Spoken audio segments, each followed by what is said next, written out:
everyone. Welcome to the Carolina Weather Group. This is the Wednesday, April 17th, 2019 edition of our little weather get-together, and we welcome you tonight. And I did not write the show number down, so I think it's like 273, but don't quote me on that. But we are happy to have you tonight. We'll tell you, last week we kind of teased to this show being a recap of the April 16th, 2011 tornado outbreak for North Carolina, and we've kind of tabled that because we had our own little severe weather mess over the past weekend. So that's what we're going to be discussing tonight.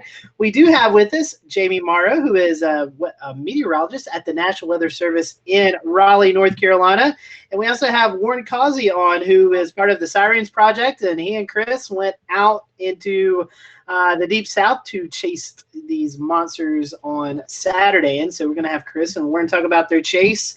And we're going to have Jamie come on and kind of talk about, what happened in his area, but also how the National Weather Service offices get prepped or get geared up for these bigger severe weather events, because it's not really like a regular day in the office. There's many things that take place during these severe weather outbreaks. So we are going to have Jamie on to talk a little bit about that as well. So this is a live broadcast, and we'd love to hear your reports of what you experienced this weekend, or if you have any questions for our guest. You are probably watching right now on Facebook Live or Periscope or the YouTube live page. And all you got to do is drop a comment or a question in the little toolbar or taskbar there, and we will monitor those throughout the show, and we will ask them if you have any questions. And if you're listening on the podcast, towards the end of the show, we'll let our guests promote their social media accounts, and you can tweet your questions to them. So again, we are going to be talking about the severe weather that the Carolinas and all of the South really saw over the weekend. But before we do that, I'm going to toss it to James Brierton, who's going to give us an update on the latest, tornadoes, confirmed tornadoes, James, that we saw here in the Carolinas over the past weekend. Yeah, it was a very busy weekend, Scotty, and we're not just talking about Sunday into Monday. Our first special report of live severe weather coverage actually kicked off Friday. Then we had another round on Saturday. And then, as you know, we were on the air for several hours on Sunday through the early hours of Monday morning. Let me pop this up. This is just a look at every local storm report that was submitted and released by the National Weather Service between Friday, Saturday, Sunday, and Monday across our region. Now, not all of these are necessarily confirmed tornadoes per se, but as I zoom in, you can just at least understand the magnitude of the system we were dealing with, because you can see each and every one of the different warnings that was issued. The red, of course, being tornadoes, yellow being severe thunderstorm, where we had reports of wind damage and hail, and then we also had mixed in here in green flood warnings and advisories that were issued from Charlotte down across the triangle. Again, this all started on Friday. I think we actually kicked off with a tornado warning in Jamie's neck of the woods, where they have since conducted a storm survey out of the Raleigh office there and concluded that an EF0 tornado touched down just south of Raven Rock State Park on the evening of the 12th. And then we kicked coverage off on Saturday with a few tornado warnings that went through Scotty's area. He's off camera waving right now. We're going to talk extensively about that. We were back on the air on Sunday with not one, not two, not three, but 4 different tornado warnings that went across Surrey County in northern North Carolina near the border of Virginia, and also had a few reports of damage back across the Greenville-Spartanburg jurisdiction of things, including a now confirmed tornado in Simpsonville. You can take a look here at some of the information they released, where this tornado caused shingle, gutter, and damage to various homes. It was an EF0 damage with maximum winds of 65 miles an hour. But as it moved through Elder Park and some other neighboring neighborhoods, it also caused damage to dozens of large diameter trees, which were uprooted, and large branches and trunks were snapped. One tree fell on a home, and a trampoline was lifted hundreds of feet into the air from an adjacent home. Intensity peaked at an EF1 with max winds of 100 miles an hour. We actually have a clip from our coverage on Sunday night as we were watching this storm make it through the area. Take a listen. Talking about another one in Simpsonville, possible rotation developing along this cold front. So look at the Columbia radar. It's more defined. I'm looking at it from Columbia, and it's definitely got a little rotation in the mid levels. You look at it a little bit closer, and I mean, you look at that little hooky poo right there around Simpsonville here. I that's interesting, and we'll tilt up and we'll kind of take a look at this. We'll see if this gets any better defined, but there's definitely a meso up there. Good call by Evan to look at the Columbia radar. There's definitely a meso up there when looking at it from Columbia's point of view. And I mean, yeah, I don't know about TDS, but I definitely think that there's something that could be interesting. Very much so, and that's the voice of Jared Smith, who was joined with Evan Fisher and Scotty Powell during that 10 o'clock hour of coverage on Sunday. Let me bring in Scotty because, Scotty, not only were we on the air for a long period of time, but you yourself were reporting on this very intimately, as not once but twice had to actually take cover and move to your safe place this weekend. Yeah, I'll be honest with you. I just left the Foothills Weather Network, so I've last week I'm committing all my time to Carolina Weather Group. But I was saying that to say that I've never really been home during a severe weather event, at least since 2011, and so I've never really had to go into my safe place here at the house. So it was kind of crazy doing that because I've always been at work or been covering from my office. So it was intense. I don't remember the last time that we had back-to-back days of severe weather producing tornado warnings. In fact, I don't know if that's ever happened here, but we just gathered our stuff. I knew coming into the weekend that severe weather was possible in the area, and so we gathered our supplies and we had a plan. If the case was to be that we had to go into our downstairs closet because of these tornado warnings. And so the Saturday storm, I was actually more worried about the radar was showing some pretty large hailstones. So I had my Jeep out in the open, so I had to make sure that that it was pulled under cover. And so if you were watching Saturday, I was out of breath because I was running outside and running back in to help Jared with the coverage. And then Sunday was just a whirlwind.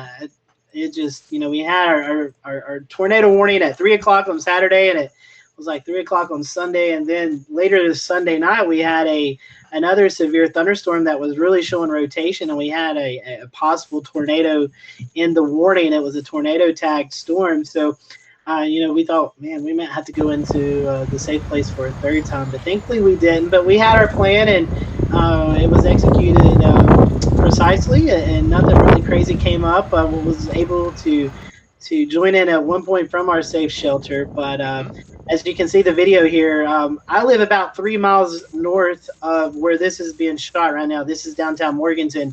A lot of trees and power lines down, but thankfully the only buildings that received damage was an abandoned house that a tree had fallen on. So thankfully no one really in our area received a lot of property damage. It was just trees and power lines, and the city workers were out Sunday and Monday. We had a lot of roads closed even on Monday, 24 hours after the storm from all this debris and cleanup. So thankfully we didn't have a tornado here, but it was crazy. And now I know what it's like to go home, be here at home when a tornado warning is issued. So hopefully we don't have to worry about that for the rest of the year. But if this spring has any indication, we may have to do that again at some point. So. Scotty, let's take a look at the video from Sunday where you actually joined us from your safe place.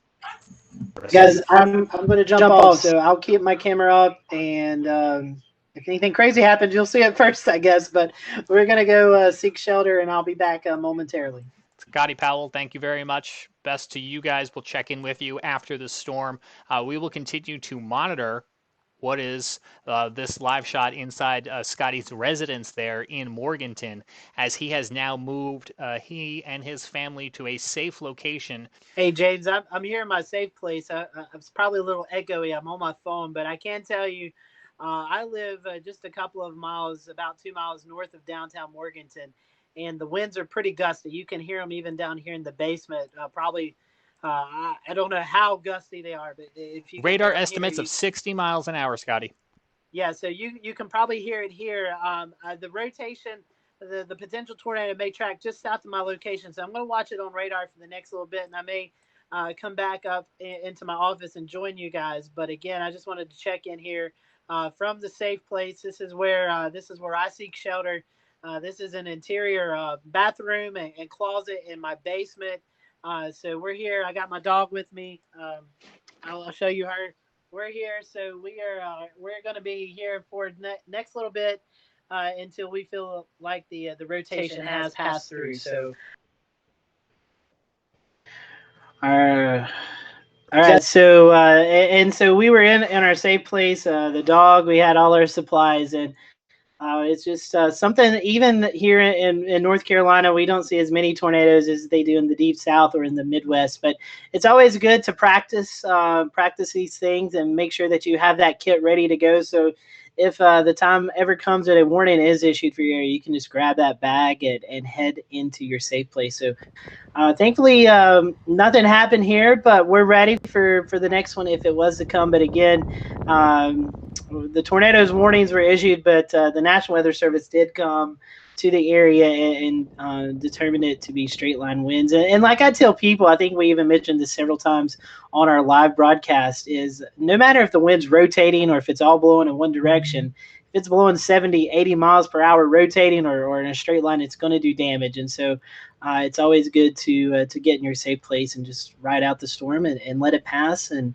hopefully this was a good reminder to folks in our area that we still have tornadoes in our area and damaging thunderstorms. And next time, everyone will be prepared and head to their safe place. So, James, it's something I hope I don't have to experience the rest of this year, at least. Absolutely, Scotty. And we're a little bit later this hour. We're going to be talking about yet another threat of severe weather that is going to be impacting our region on Friday. You're going to want to stay tuned for that. But until then, Scotty, I'll send it back over to you as we continue to take a look at these pictures as we will throughout the hour and continue our conversation now about the weekend's events, not only here in the Carolinas, but across the entire Southeast. Scotty? Yeah, definitely. And I want to bring in Jamie. Jamie Morrow is a meteorologist at the National Weather Service in Raleigh. And for those who watch our show regularly and listen to our podcast, you may remember Jamie from last year. At that time, he was in the Blacksburg office. So, Jamie, my question to you is you guys are seeing this just like we are. We're all meteorologists, and we look at these weather models days out. How does the National Weather Service, how does your office prepare for bigger weather events like this? Because when you see days like Friday, Saturday, Sunday with tornadoes and severe thunderstorms in your area, I'm sure you guys have to ramp up your staff and get things all coordinated so everything there works flawlessly. Yeah, you're exactly right. There's a lot of preparations that go to make sure that we're ready. And, those plans aren't always in place. At the National Weather Service, we're working 24/7, 365 days a year, and we have products due at certain times. And that workload only increases as the weather gets worse and worse. So being able to actually fulfill a complete severe weather event, we need to pull 2, 3, 4 additional bodies in on top of the bodies we already have in place. So during a high-end severe weather event like a tropical system, or in this case, a severe weather outbreak, we could actually have as many as 8 people working at a time.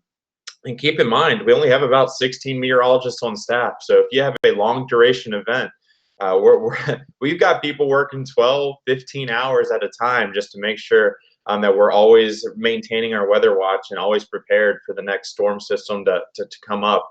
And we still have those daily duties. We have to issue an aviation forecast every 6 hours at minimum in order for pilots to continue taking off from area airports. And that's at every weather service at every major airport across the country. So there's always a baseline duties we have to do.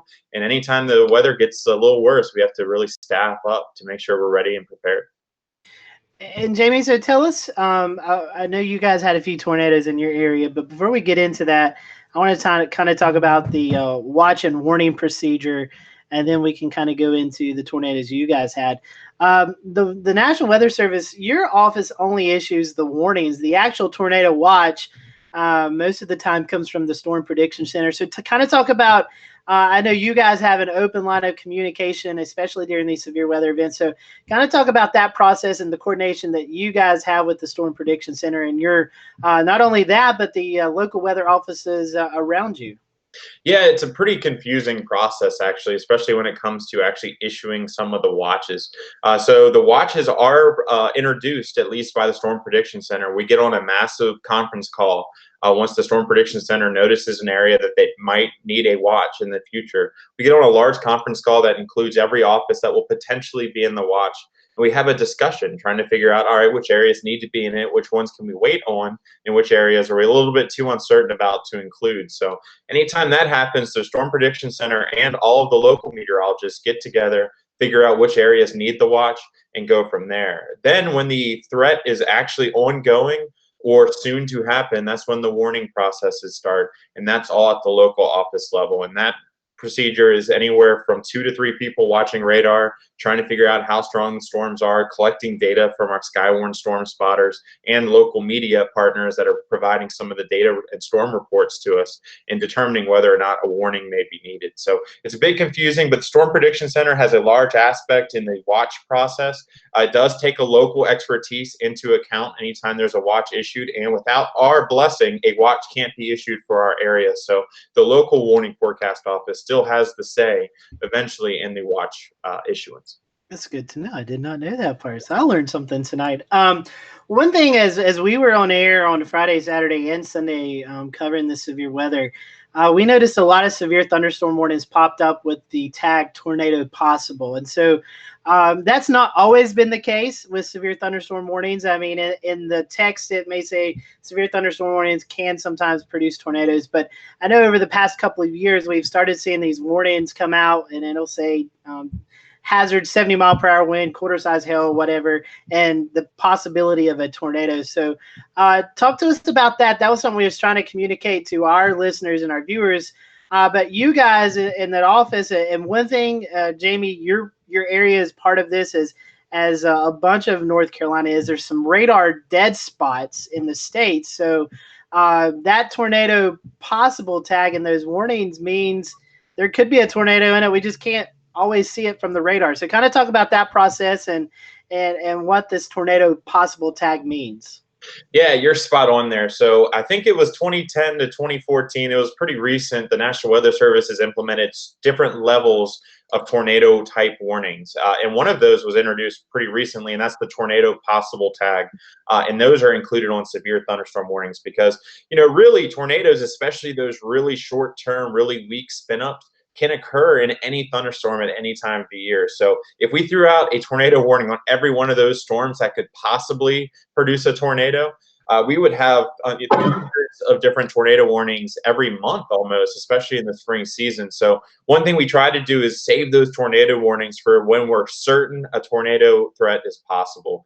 And one way we were able to do that is by introducing the tornado possible tag.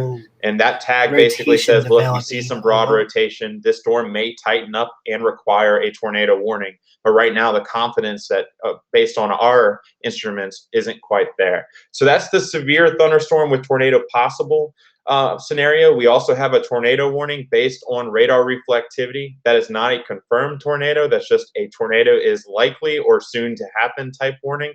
We can confirm a tornado based on spotter reports or any type of report that comes in. We can also now confirm tornadoes based on radar signatures. It's called a tornado debris signature, and we actually had that happen in Harnett County, where we put a tornado warning out, and soon after we actually could confirm the tornado's presence through a tornado debris signature. And then we can go up in severity and have a considerable tornado if that tornado is confirmed on the ground and approaching a city, and also a catastrophic or a tornado emergency. And those are saved for the very, very high impact tornadoes, usually the eventual EF3s, EF4s that are heading right toward a major population center and are likely to impact people's lives in a negative way. So it's kind of confusing, but the Weather Service has a lot of new additional ways that we can try to hint at what the severity level is possible with some of the tornado events. Hey, Jamie, I just want to ask you something to kind of follow up with that. Warren and I were out chasing Saturday, and the storm that we were on, the first tornado warning that we happened to see once we got in position actually had the warning, the text label, this is a particularly dangerous situation, the PDS. Mm-hmm. That seems like it may be something new also with the tornado warnings. Can you talk a little bit about that maybe? Yeah, so I'm not. Was that a tornado warning, and then they've confirmed the tornado? And Yeah, the original warning was issued like 4:05, and then like 5 minutes later, ULM picked up a TDS, a debris ball, and then they reissued it with the PDS wording. Yeah, so anytime that particularly dangerous situation arrives, it's basically a confirmed tornado headed toward a large population center. And anytime you see that, you have a high threat of loss of life. And that's just a way for us to encourage our partners like media personnel and Skyward spotters, anybody else relaying information that, hey, we've confirmed this tornado. This is a serious situation. Pay attention and take action. And the hope is if you haven't gone to your safe place, like Scotty demonstrated earlier, you better be there now because this is impacting people downstream and headed right for you. It's an actual emergency. Take cover. And Jamie, one thing, a lot of folks here in the South, I guess anywhere, honestly, that there's tornado warnings. Sometimes there's people that want to go out and see the visual tornado before they'll act. With this event that we had, not always tornadoes are not always visible. So can you talk about maybe some of the different types of tornadoes? We do see those supercell structures, but a lot of tornadoes we see here in the Carolinas can be rain wrapped. And so maybe you can kind of tell folks why it's not always good to go out and look for them, because if it's a rain wrapped tornado, you're not going to see it anyway.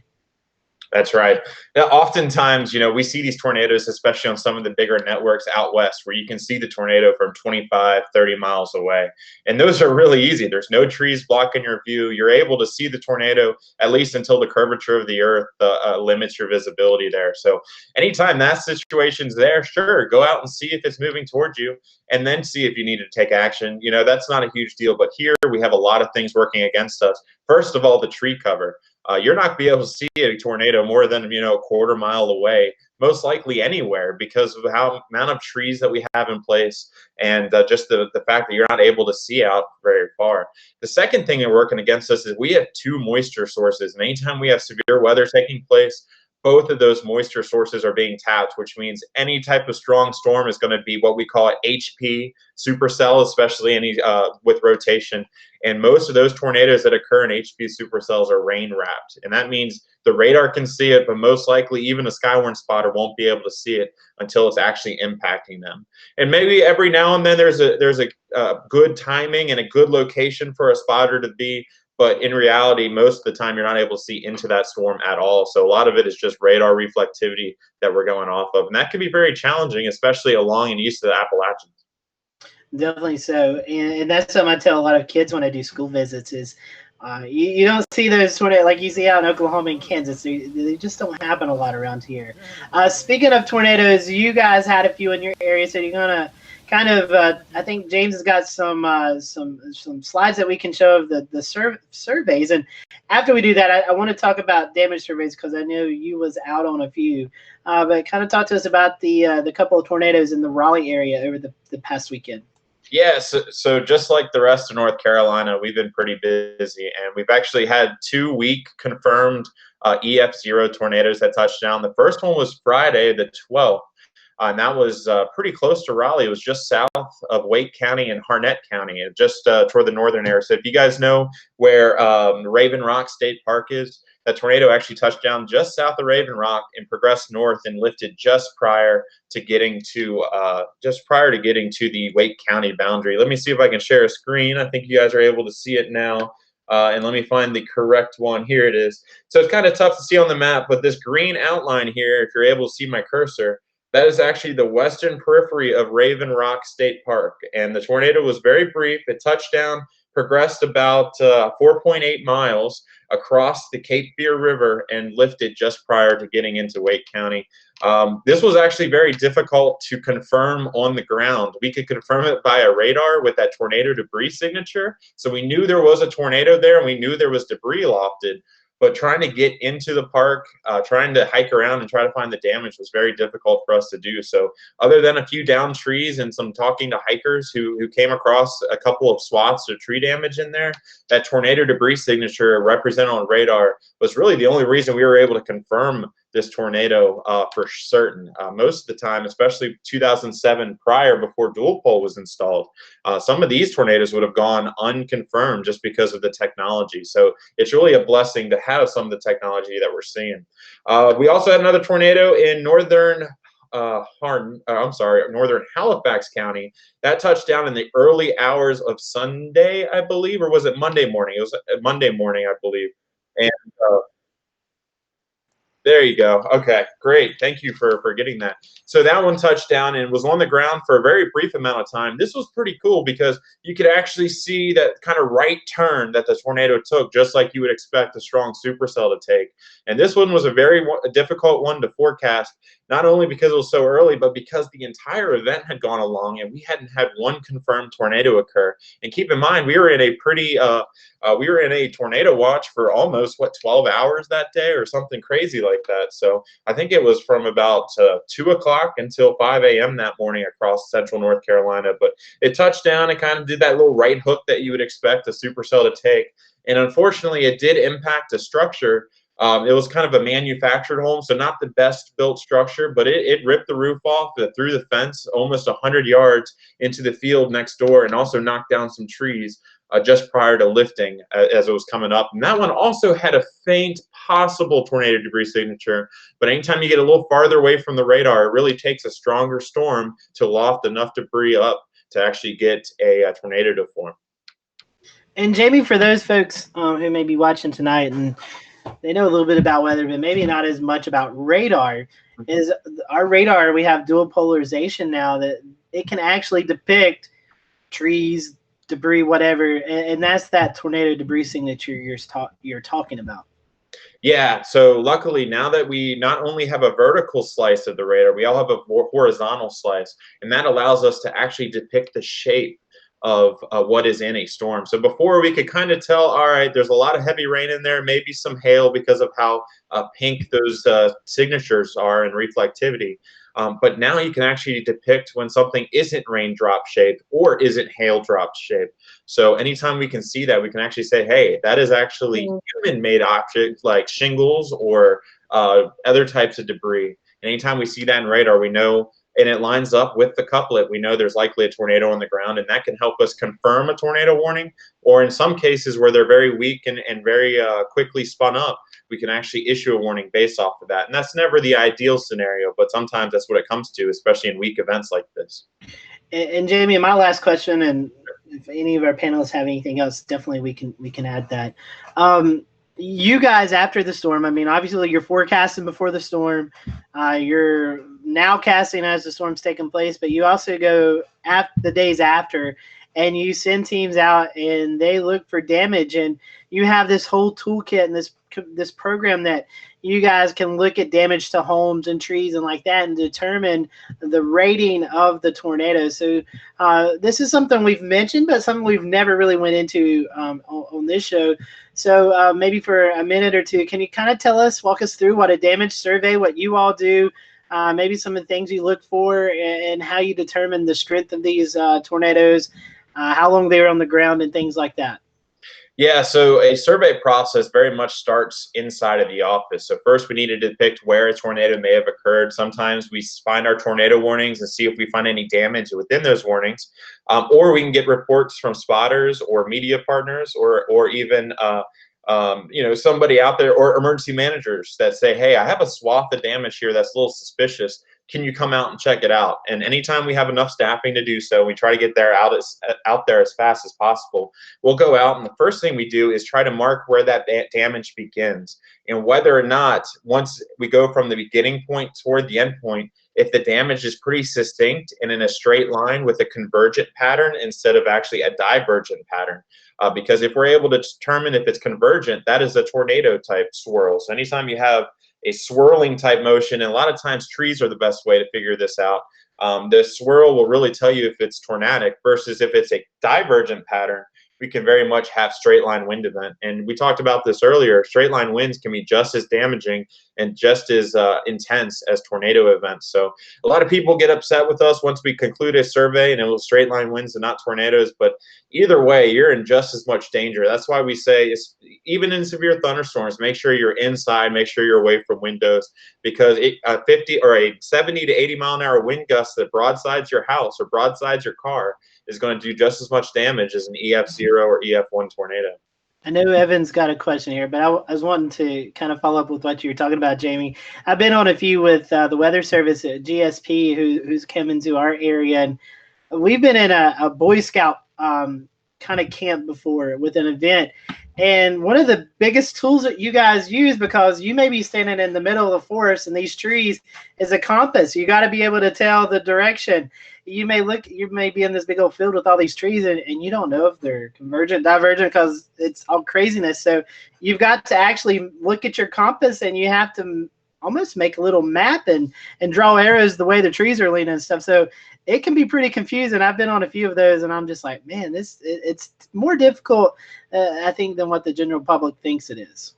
Oh, you're exactly right. There's so much that goes into it, and even if you do confirm a tornado, you really need structures to get hit to be able to give it proper damage. But no, you're exactly right. So a lot of times we're out there with our compass, with a paper map. I mean, and some of us have iPads, but most of us put the iPads down and start sketching it out because that's so much easier to depict. But you're able to at least plot the points, figure out how the damage is dispersed, but also what type of structures are damaged, because the enhanced Fujita scale is based on what gets damaged. So you could have the strongest winds, strongest tornadoes that has ever happened on Earth, but if it just goes through a cornfield, all you can really give it is an EF0 or EF1 rating, because the damage indicator, we call them DIs, only allow for that amount because there was nothing else damaged. Or vice versa, you could have a borderline tornado that ends up hitting a school, which is a well-built structure, and producing quite a bit of damage. But if that had occurred half-mile east in an open field, it would have likely been an EF0 instead of an EF2 or an EF3. So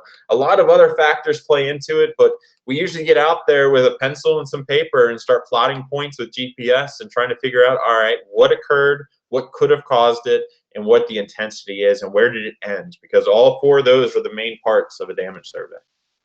Jamie, I wanted to ask a question. So once the storms start, firing up, a lot of times you guys do a lot of outreach to the public, but TV meteorologists also have a big outreach. How do you communicate and interact with them when the storms are really posing a significant threat to the public? Yeah, at the National Weather Service, we're well aware our reach is very limited, and it's important for us to have really good partnerships with the media outlets, especially because they're the pros. They're the ones that can communicate this scientific jargon that we have still highly utilized in the Weather Service in a way that the general public can understand and get that message out in a succinct manner. So we really rely on the media partnerships, especially here in Raleigh, but all across the Weather Service, for being able to disseminate that information, because we can't do it alone. So those partnerships are really important to us. And we have an internal chat system that a lot of times meteorologists will use even prior to sending out a warning or right after they send out the warning to say, hey, this storm looks menacing. The message we want to send out to the public is this. And for instance, this was a unique event that came through, especially Saturday or Sunday night into Monday, because most of the event occurred well after dark. And we saw that coming about 24 to 36 hours out, and we were highly confident of that. So we wanted to make sure everybody knew, hey, sleep with your cell phones on.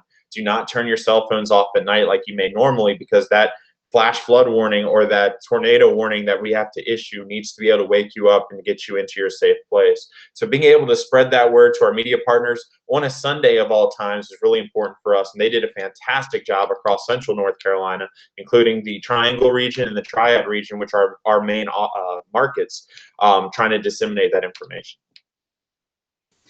It was. Well, Jamie, we're going to transition just a little bit. We're going to bring in Chris and Warren, who the day before all this craziness happened in our area, the tornado threat was over Louisiana and Mississippi. So, Chris, I'll kind of let you lead the way with the next conversation and talk about what you and Warren experienced over the weekend.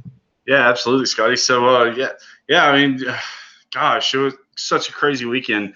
I was looking just a few minutes ago and saw for the totals for the weekend for Saturday and Sunday is going to be 62 tornadoes as of right now, with 31 tornadoes occurring on each day, and that was from the Storms Prediction Center. So that's pretty good data. Going into it Saturday was it had the makings of a really high-end event, and in my opinion, which may be controversial to some, I think it really verified as a high-end event. And so me and Warren got to chit-chatting, and we decided we were going to chase this thing together. And so we took off to Mississippi about 6:30, 7 a.m. Saturday morning, and drove all the way down I-20 right to the Mississippi River, and stopped over in Tallulah, Mississippi, as storms began to fire. And just kind of analyzed the atmosphere, see what was going on, looked at the meso-analysis, and saw we were sitting right on the warm front. And from there, I'll let Warren come in and talk a little bit more about it. Yeah, I think one of the things that stood out to that first storm that we were on, it kind of had this blob shape at the beginning, but you could definitely tell that was probably going to be the dominant storm, at least for the next little duration of time near Alexandria, Louisiana. And I think the thing that really stood out to me was how prolific that cloud was. And I think Chris can talk on that too. Is just I've chased several years out west in the Great Plains and have seen some pretty intense lightning, but this was definitely one of the more intense lightning barrages I've seen. The constant rumble. There was never a moment in time that passed that you didn't hear thunder, and just the amount of lightning that was present in the storm and that we were able to capture, with our video was pretty incredible. I mean, you could just focus on one portion of the sky for less than 5 seconds and get 3 or 4 lightning bolts, and so that was something that really stood out to me. And then the RFD surge that we experienced was definitely intense, truck rocking back and forth and everything, and then seeing kind of people blindly drive into that circulation, and then just several hundred feet in front of us, there's snap power line poles for almost a half a mile, it seemed, and which would line up pretty well with what the survey was for that particular tornado near Newellton. So yeah, I mean, it was definitely, like Chris said, it looked like it had the making of kind of one of those big high-end days during the day, but the LLJ kicked in after nightfall, and that's kind of when we saw the on the way home, actually, is when we saw that crazy radar signature from the Hamilton, Mississippi tornado. And that was pretty intense. One of the most crazy radar returns I guess I've seen in a really long time, since 2013. But it was a great experience, and I'm glad we made the trip out there.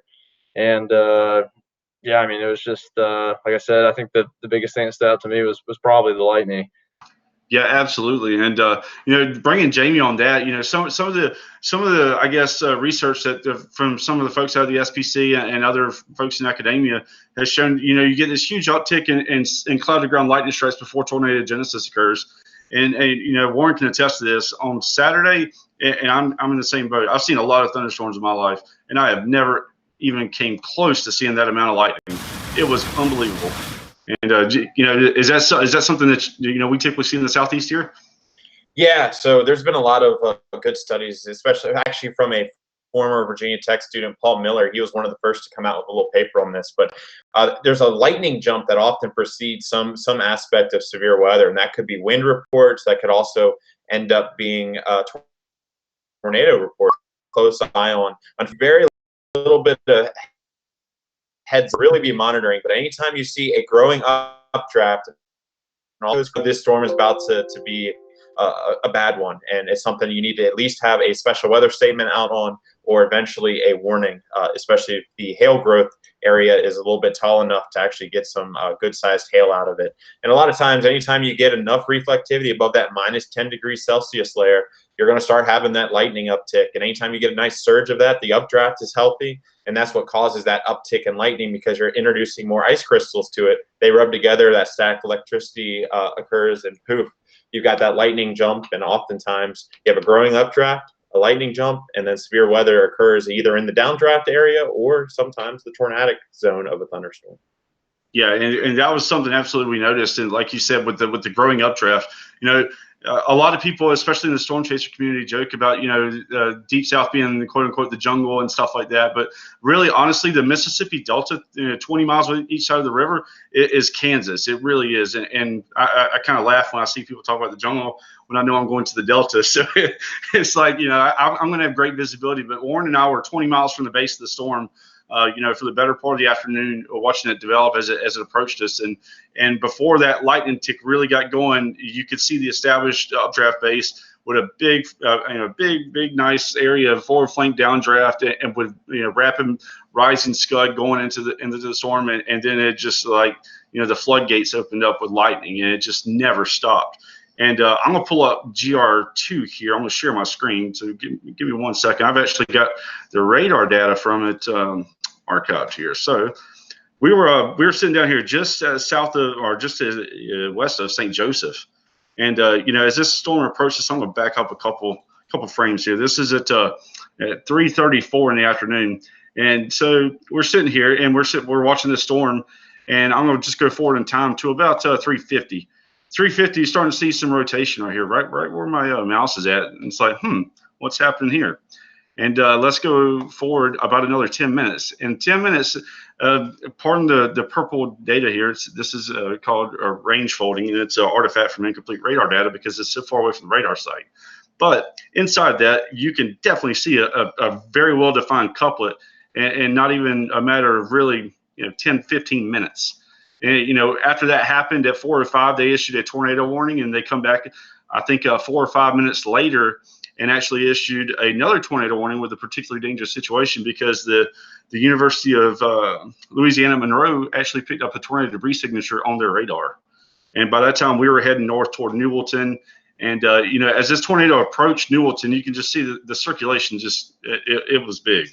It was really big. But, yeah, so we pulled off the road just south of it, and we got blasted by the RFD, and we probably have winds of about 100. James, you get that video of our RFD winds here? I'll stop the screen share. Chris, your footage is not available. Okay, that's fine. No big deal. But yeah, we were getting just hammered by some winds, and looking at Storm Survey, Warren doesn't know this yet, but I was just looking. The National Weather Service actually has confirmed 8 tornadoes from that one storm in less than 1 hour. And that includes, I think, 2 EF2s. The rest were EF1s, and I think 2 EF0s. So wow. It's incredible.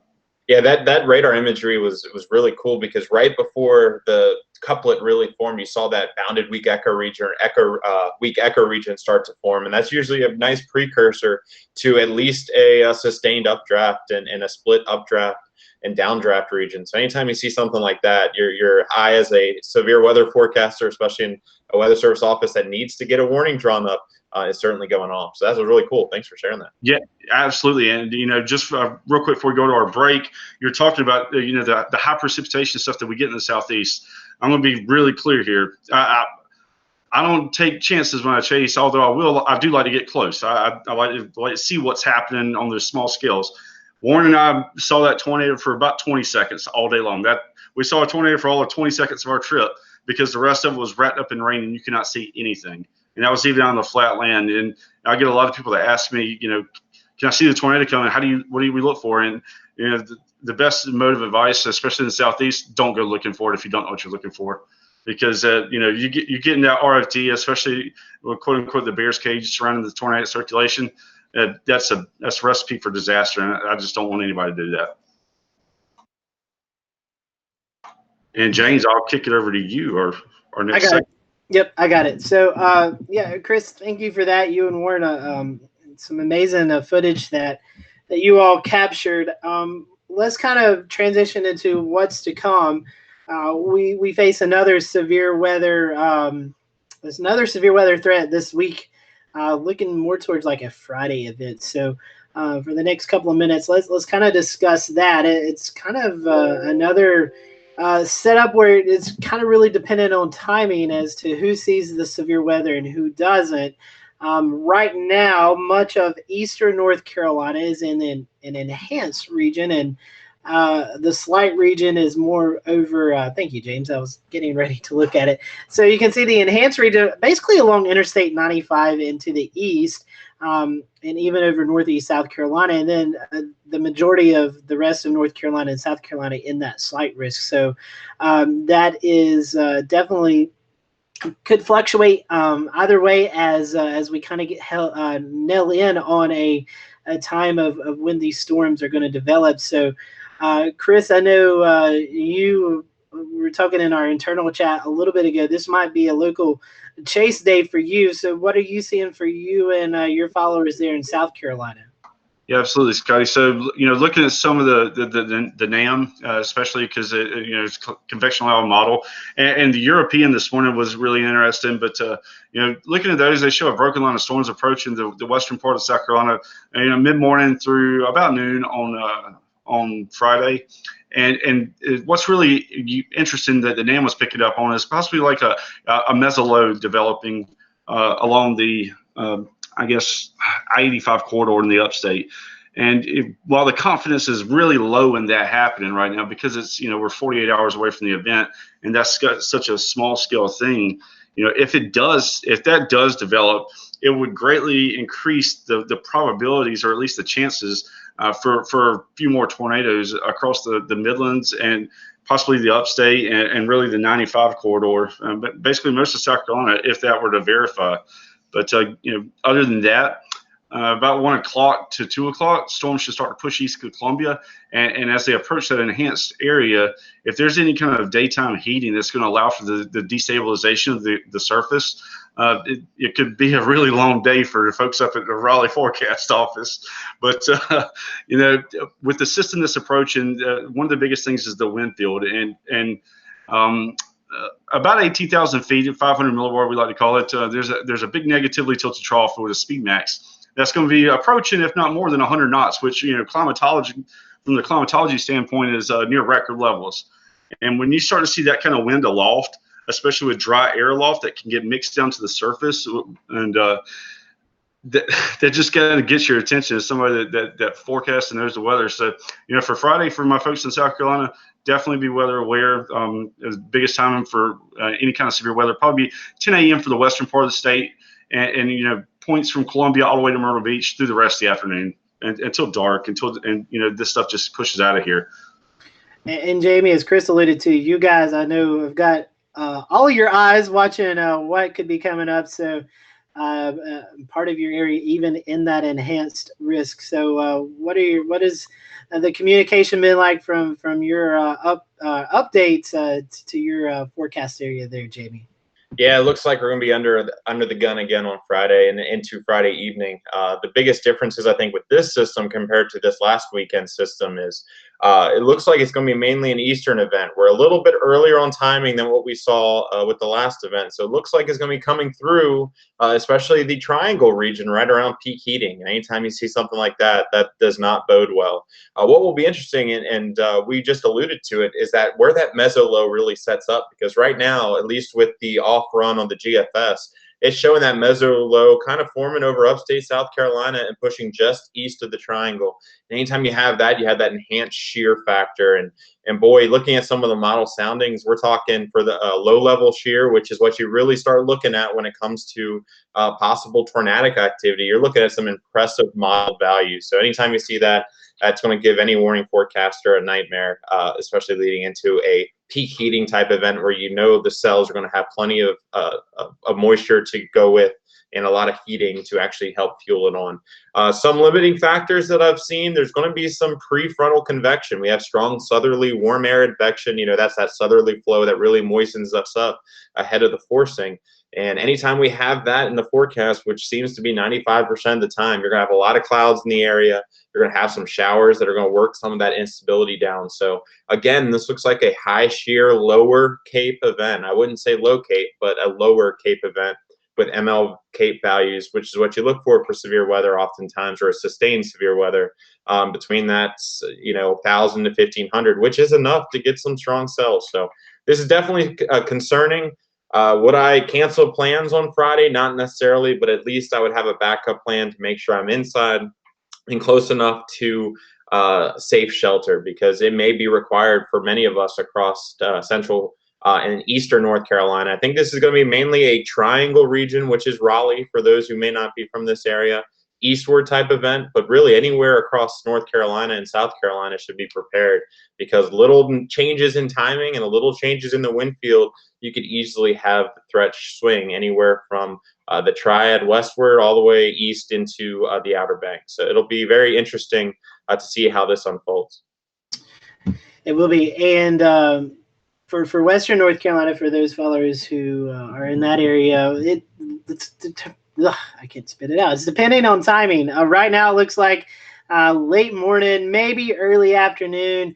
And like Jamie was talking about, some of the short range models actually showing a little bit of shower activity developing early Friday morning. So if that's the case, that could really hurt or hamper the severe weather threat, at least here for the western part of the state. So it's something we'll watch. But if we shift, if that front slows down, maybe 2-3 hours, it could definitely be a whole new ball game. So it's something that we will watch. But as of right now, most of the area either in an enhanced or slight risk. So that's enough confidence to say that there could be 1 or 2 strong to severe thunderstorms anywhere in the Carolinas. So it's something, as Jamie said, don't cancel your plans, but it's something to keep mindful of as you go into your Good Friday. So Chris, I think you had one more thing to add before I want to switch over to Evan and talk about the backside of this storm. Yeah, just one quick thing, and it's just mainly for us, but one thing we'll be watching Friday as this thing approaches is the pressure falls. The Beauregard tornado, we saw 2 millibar per hour pressure falls preceding that tornado. And Saturday with the tornado that me and Warren was on, the Tallulah airport recorded a 9 millibar pressure drop in less than I think 3 hours, 2 hours, something like that. It was a really 4 hours, sorry, 9 millibars in 4 hours. That's a pretty significant pressure drop. And so when you start to see little clues like that, it's just stuff we pay attention to. Just kind of giving you hints. Definitely so.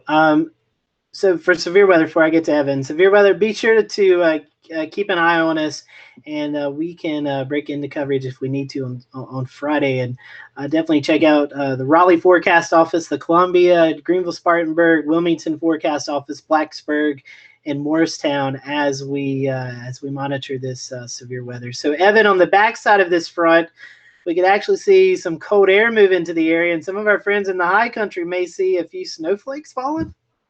Yeah, Scotty. So it's the time of year where snow is a really fickle thing in West North Carolina, and it does happen typically every year. There's been snowfall on top of Mount Mitchell in May for the last 4 years straight. So this is a thing that happens. And I've chased snow up above 6,000 feet several times in May and late April. So what we're looking at is as the storms are exiting Eastern Carolina through this Friday night, the snow will be beginning to move in. The temperatures will be dropping across Western North Carolina and really across the high peaks. And it is possible, especially as you go into the day Saturday, actually, we could see some daytime snowflakes up above 5,000, really 6,000 feet. Honestly, I wouldn't be shocked to see a little bit of accumulation up in those areas. Very wet snow, as it always is this late in the season, big fat flakes. So it'd be great for anyone that wants to head up there and get some cool footage. And that's a key to James saying, "Hey, James, we'll have our webcams watching for that." Like this one? Yeah, I like that one. Jamie, anything else you want to add as we kind of close out this severe weather talk? Yeah, so being from the Blacksburg area, I'm very glad I no longer have to deal with that upslope style or at least western mountain type snows even this late in the season. So you guys keep it out there, but I certainly wouldn't sleep even east of the mountains on Saturday. Sometimes we have these closed upper lows. We end up having these, small showers that can produce several, sometimes inches of small hail that fall in as these upper lows start transversing east. And so certainly not looking at a widespread severe event on Saturday or Sunday, and it won't impress the SPC most likely, but don't be surprised if you have other types of frozen precip falling, especially Saturday afternoon when you get a little bit of heating and you have enough shear and moisture to get a little sustained cells that can sometimes march northeast and drop a little bit of hail as they go. So don't sleep on that. And the one last thing I'll mention, going back to Friday, if that's all right, is one thing that I'm really concerned about is we're going to be near record precipitable water values. So at this point, I flushed the toilet twice and it floods the downstream rivers. So I'm a little concerned at additional flooding, especially central and eastern North Carolina, because we're still saturated from Florence. I mean, to be honest, and we've been so wet since Florence. We just haven't dried out. So while that's been great for the drought talk, it unfortunately means every time we get a shower, inch or two in an hour or 2 hours, we end up having significant flooding, and we're still have flooding going on right now in the area rivers from this past weekend. So don't sleep on that. And these storms, as they come across, they'll be short-lived, but they can easily dump 1 to 2 inch per hour rates. And before you know it, you've got flash flooding issues too. I think James has got a news story coming out about some flooding that happened in Western North Carolina. So, Jamie, before we go into our news topic, and I know you've got to get ready for work, so if you can stick around for the news, that's fine. If you need to go, that's fine too. But if folks want to follow you and get some information about the forecast in Raleigh, what are some of the best ways that our people can do that? Yeah, so certainly, no matter where you're listening, go to weather.gov and type your address in, and that'll take you to your local office. That is updated no matter the weather, no matter the time of the year. That is updated at least 4 times a day when it comes to the forecast. And that's your local experts in the Weather Service, so certainly go with that. Also, follow your local Weather Service Twitter and Facebook accounts. That has become more and more, and other offices are actually going to be testing Facebook Live events, especially during some of the more impactful weather, including ours later on this spring. So certainly give those a follow. And if you want to follow me, I usually post a lot about weather, and every now and then, I bust out the Cat jersey, even though I know that may be controversial in Carolina. But if you want to follow me, I'm at WXBone. That's WXBONE on Twitter. And feel free to give me a follow, and I'll try to follow you back. I know you live in Raleigh. I just want to know how much of the stink eye have you got wearing that this week? I'll let you know tomorrow night after I go to game 4 and we go up 3-1. Well, if I may get back to work afterwards. That sounds good. Jamie, as always, thank you for joining us. And I know James's ears perked up when he said you guys are going to start doing some Facebook Live, because he's like, That's content.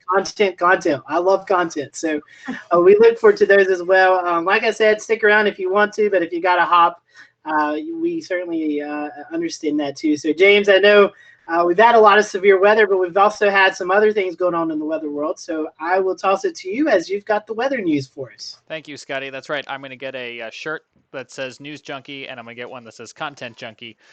We did have a little bit of a headline here related to flooding that actually comes from Jamie's neck of the woods, reported here by WRAL. Boy Scouts rescued after floodwaters wash out Nash County roads. This was a group of about 130 scouts who traveled from Greenville. I'm not sure if it's North Carolina or South Carolina. And we're at Camp Charles when Saturday's heavy rains approached. And about 2:30 in the afternoon, emergency workers showed up. And as the article says here, each Boy Scout was plucked to safety with the help of a canoe. So there's a real life example of how flooding can play out and affect you. Speaking of flooding and speaking of severe storms, take a look at the picture of this boat. Yeah, your eyes are not deceiving you. That is a boat dangling off a dam in Polk County here in North Carolina. Again, as a result of this weekend severe weather, the boat owner said they had secured it firmly, but it somehow got loose. And at last check there, the town of Columbus Fire Department was working to lower the lake levels so that they could retrieve that boat before it toppled over. Did they get it? I think they got it. I think they got it today, James. I saw some video of a little tugboat getting out there and pulling it away from the dam. So was it saying, I think I can. I think I can. I think it's back to safety for that boat. And I know that boat owner and the insurance company is probably happy for that. Probably so. Last but not least, the weather that we had here in the Southeast also impacted the Mid-Atlantic and the Northeast. This video came to us from the Manchester Police in New Jersey. And you know how we're always talking about the severity of down power lines? And we say, don't go near down power lines, even if you think they're off. Well, here's what happened when one linesman was working to clean up a scene with power wires he thought had been de-energized. Watch carefully here when he finds out that that wasn't the case, because this becomes a very scary and dangerous situation. Watch that power line there falling now, and it catches fire, and you can see the man there in yellow in his safety gear running to safety. So a very scary situation where down power line instantly caught fire. And of course, we're also dealing here with water, so this whole area would have been a power hazard. Scotty? Wow, I don't know what to say after that. That's crazy. One other breaking news, and this come in just a little bit ago. WLTX Chief Meteorologist Jim Gandy, a friend of our show there in Columbia, South Carolina, is retiring after 44 years of meteorology. His last day will be May 31st. So we wish Jim and his wife a happy retirement. I know Jim's got many plans to travel and kick back and relax after the crazy weather that's been in Columbia over the past several years. So we wish Jim and his wife well as he is retiring at the end of May. So that is all. Warren, I want to bring you in before we close. Any new things going on with the Sirens project, and kind of tell us about what you all have been doing here in the past couple of weeks. Yeah, so our Great Plains trip for our chasecation, as we call it, is May 24th through June 2nd. So we've been preparing for that quite a bit. So we're adding 2 additional drones to the fleet this year. Both are ready-made RC Strix Goblin type aircraft. They're plank type aircraft. And we've also been working on our long-range video and long-range control systems. And we finished up earlier last week our homemade long-range antenna tracker.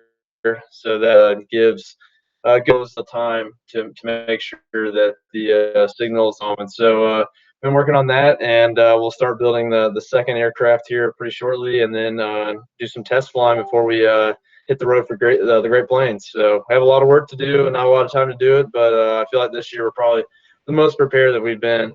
So really looking forward to that. That's awesome to hear. And I know Evan and Chris and I are planning to go out west chasing towards the end of May, early June. So we're hoping that our paths will collide somehow around there. They will. Hang out with them for a day or so. Hey, be sure to keep an eye out for the Hokie Storm Chasers. And rumor has it this year I'll be making a return visit out to the Great Plains around that same time frame. So, nice. Well, Jamie, Jamie, you have my contact info. I see dinner somewhere out in the middle of Kansas. All right. Yeah. Sounds good. All right, guys. Well, we appreciate you joining us here on the Carolina Weather Group tonight. I want to tell you, next week we have an off week. We're going to let Evan study for his finals. So it is a finals week. Evan, are you ready for that? Oh, I hope so. I really need to do well. So I'm going to say yes. All right, buddy. Well, we are off next week for spring break. Everybody needs a little bit of a break. So we will probably air some rerun of some of our best shows so far this year. And we will be back on Wednesday, May 1st with Keith Carson, who used to be at the Weather Channel, now is forecasting up in Maine. He will be our guest. So we look forward to having Keith with us. And we hope you all have a great Easter and a great Easter weekend. And be sure to keep your eye on the weather on Friday as we see the potential for severe storms. And if anything does break out, we will be here to cover it all for you. So for everyone here at the Carolina Weather Group, we hope you have a great rest of the week and a great weekend. And we'll see you back here on Wednesday, May the 1st.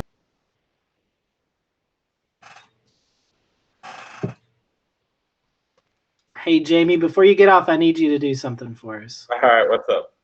We are having our 300th show at the end of October, 1st of November, and all of our guests were asking to send